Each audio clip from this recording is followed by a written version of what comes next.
Hi, this is Colin Quinn. You're watching Comedy Matters TV. Please subscribe. Hey, so I'm here in the lobby of the Hyatt Regency, and it's like day 3 of the Just for Laughs Festival, and I'm here with the keynote speaker, Colin Quinn. How are you, man? I've never been introduced to the keynote speaker. I like that. Really prestigious. Very prestigious, right? Well, look, I had to say that because, first of all, it is an honor. Yes, it is. It's a tremendous It honor is. to be asked, and you said some very meaningful things, and I just wanted to give you kudos on that, if there is such a word. Is there such a word? Sure there is, yes. Greek word, I think. No, because it was a perfect Colin Quinn presentation. You talked about so many meaningful things, and you were really honest, and you talked about the trials and tribulations, the pitfalls of a career in comedy. Right. And it took a lot of courage to do that. I like the fact that you talked about one day you can have a show, and the next day you don't have a show, and then you have to go out and look for a job. Yeah, you kind of have to, and you just have to look at your motivations to why you're doing, why you're turning stuff down, why you're saying yes to stuff, just the fear and the ego and all the stuff that goes on, That was the most important thing. When you talked about the Mike Myers story, that you were offered to be in, what was the movie that he was doing? Austin Powers, right? And that you said, yeah, I'm doing my own thing. Yeah. And you know what? And I have heard a lot of people say that. Yes. I've said it myself, and it's so much fear. Where's the fear come from, man? Yeah, I don't know. I think it's a lot when you're not in control, you know what I mean? Like, you don't get to control the situation. Something like that, But it seems to stem from, like, when you're a kid. I grew up, I wasn't taught the world was a safe place. Right. So much fear.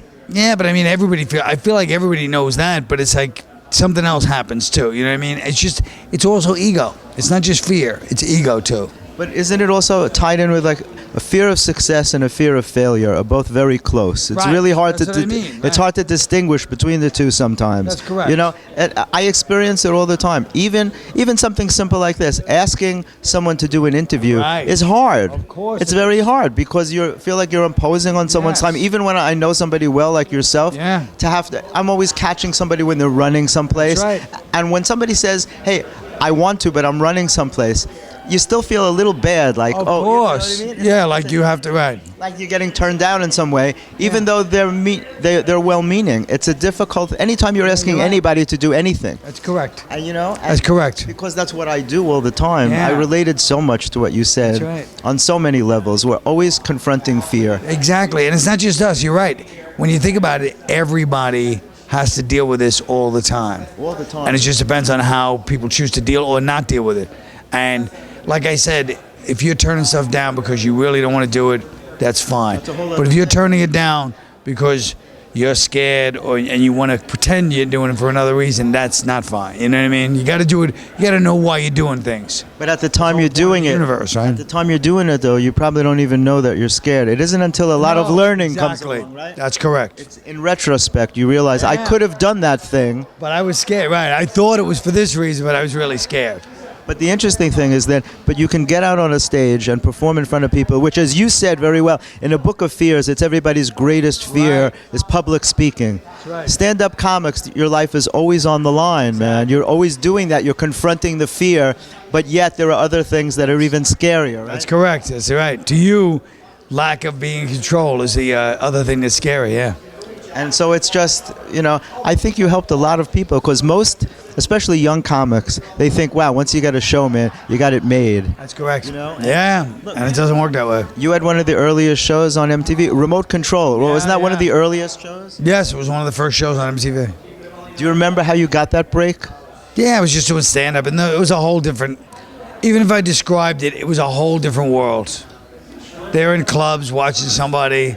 Oh, let's get him. It's like a very casual. It was so much different from today, And how did that transition, though, to SNL? Because It didn't. That's what I'm saying. I was on there. I thought it would transition to these other things. That never happened. Then there was this down period where I did have to live with my mother for a little while. I thought you were kidding when you said that. No, I really did. And then I had no money. And then SNL happened after. I got a writing job and then, a couple of writing jobs. So, I mean, it was just...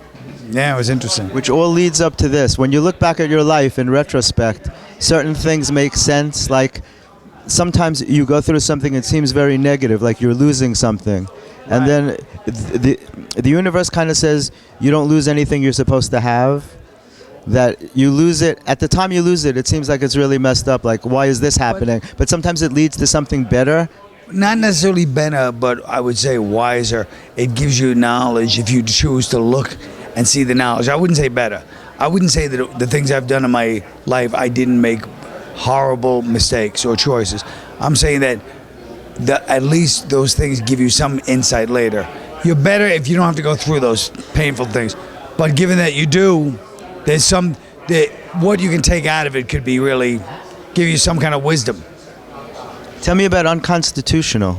I mean, because I just want to say you're one of the few comics who's done multiple one-man shows, which is, I mean, so huge. I mean, people are glad if they get one. I think this is your fourth, right? Yes. I was at Irish Wake, was your first? Yeah. I remember that. I was there cheering you on. And then, what was the second one? It was called My Two Cents. It was like about the economy. I only ran it for a few weeks, but it was going good. Right. But I had to close it for something else because I had something else to make money, and I wasn't making money.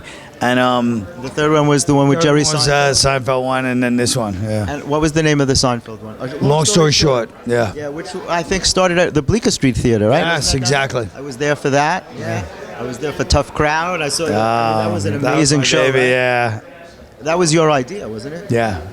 And Patrice was one of your regulars, right? He was. Yeah. What a great show that was. Oh yeah. That was amazing. And then after that, so now tell me about Unconstitutional. Just basically saying, it's about the Constitution. It's really, how we all got the way we are in this world right now. How our personality as Americans got formed by the Constitution. That's really what it's about. How our national personality got formed by that document. Do you do a lot of developing while you're on stage? Yes. Yeah, you have to. I mean, I do a lot of developing off stage. You do, yeah. And then a little bit on stage. Out of all the off stage, some stuff comes. But no, it's definitely off stage is a lot of it for me. Yeah. I can riff, but not like, where a whole new thing comes. Well, like what you did with the keynote speech yesterday. That was a lot of that was, yeah. But I wrote all, the cuff, right? Yeah, a lot of it became off the cuff. But yeah, I started out with notes and everything else, They really wanted you to provide them with a written speech before? Yeah. You weren't going for that, right? No, I guess these other bastards must have been handing over speeches. They're setting a bad tone. I want to tell them, I'm like the union guy, like, hey, don't work that hard, guys. You're making us look bad. But it worked out because it was a perfect Colin Quinn. You did what you did. Right. You did what you always do. Yeah. And it worked out fantastically. Are you going on tour with Unconstitutional? Yes, a little bit of a tour in the fall. All 13 colonies. Yeah. That's what I'm doing. That's perfect, man. It was great to see you, man. As always, thank you so much. Thank you.